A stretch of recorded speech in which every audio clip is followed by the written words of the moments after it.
Anong balita mga pare ko Si KD isa pa rin sa mga best player in the world. Noong 2019 season bago siya tamaan dito ng injury, si KD ay nag-average siya dito ng 26 points, 6.4 rebounds at 5.9 assists per game. Sa media day, inaddress ni Kevin Durant yung isa sa mga tanong ng analyst kung kailan siya pipirma ng contract extension sa Phoenix Suns. Hanggat hindi pumipirma dito si KD, malaki ang posibilidad na umalis siya ng Phoenix Suns. Nung last season lamang ay nagtala siya dito ng 27.1 points, 6.6 rebounds, 5 assists per game. Sa career dito ni KD bago siya tamaan dito ng injury, ay nagtala siya dito ng 27 points, 7.1 rebounds at 4.1 assists per game. At meron ito 49.3% shooting from the field at 38% naman sa shooting 3.9. Isang taon lang ang pwedeng ma-offeran ng Phoenix Suns kay Kevin Durant dahil matatapos pa lang ang kontrata niya ngayon. Isa pa doon, nasa over 38 role na si Kevin Durant at hindi rin siya mabibigyan ng Suns na mahabang taon na kontrata. Ang sinagot kasi naman doon ni Kevin Durant ay meron pa siya isang taong dito na kontrata. Sa oras nang matapos na ito ay dito niya na mapapag-iisipan kung pipirma pa ba siya sa Phoenix Suns. Ayaw niya mag-commit na kaagad. Hindi katulad nung ginawa ni Steph sa Warriors nung pumirma na last July pa. Mas tumataas pa rin kasi ang value dito ni KD kumpara naman sa kasabay niyang si Russell Westbrook sa OKC. Pagkatapos kasi nung pinagdaanan niya dito sa Achilles injury ay nagtala naman sa average ng 28.4 points, 7 rebounds at 5.5 assists per game. Meron pa itong 53% shooting from the field at 41.2%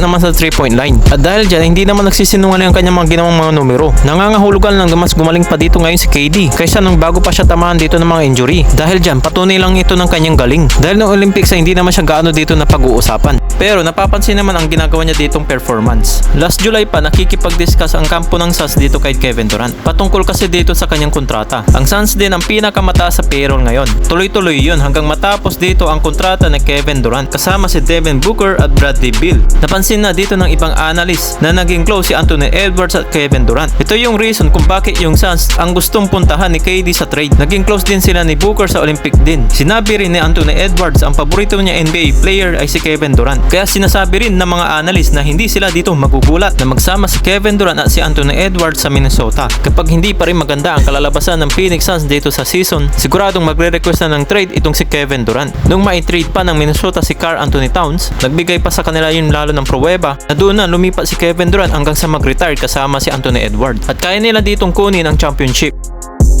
Samantalang naman, usapang Warriors naman tayo. Hindi pa rin naman natatapos dito ang kanilang roster dahil meron pa rin silang problema dito. Isa sa mga kakulangan nila sa size. Dahil nga sa mga nakaraang taon na nga ay puro sila mga small ball. Nakalusot na nga ito noong 2022 noong taon na nag-champion sila. Pero pagkatapos nito ay hindi na ito epektibo dahil hindi na nga nila magawang makabalik sa playoffs. Isa sa mga dumagdag pa sa kanilang mga problema. Marami ng malalakas na bagong team ngayon. Pero kampante pa naman si Stephen Curry sa ginagawang management ng Warriors. Nabigo silang kunin si Lauri Markkanen ng Utah Jazz. Pero susubukan nila ditong makuha si Jarrett Allen ng Cleveland Cavaliers. Ayon kay Mark Stein ng NBA analyst ay sinasabing tradable daw ang contract nito dahil nasa $30 million ang contract nito kada taon. Nakaredy na dito ang $91 million contract extension niya sa Cleveland Cavaliers. Sa anong kadahilan na naman kung bakit ito kukunin ng Golden State Warriors? Katulad nga ng sinabi kanina ay ang kakulangan nila sa sentro dahil kinakailangan nga nila ng star power ng complement para kay Curry. Katulad ni Jarrett Allen ang kailangan nito sa Warriors para sa pag-asa ang makakuha ng title o kaya naman makabalik dito sa playoffs. Malaking bagay nga kung makukuha siya dito ng Golden State Warriors dahil magkakaroon nga sila na parang isang batang JaVale McGee para sa kanilang additional sa sentro dahil puro shooter naman ng Warriors ang nakapalibot dito.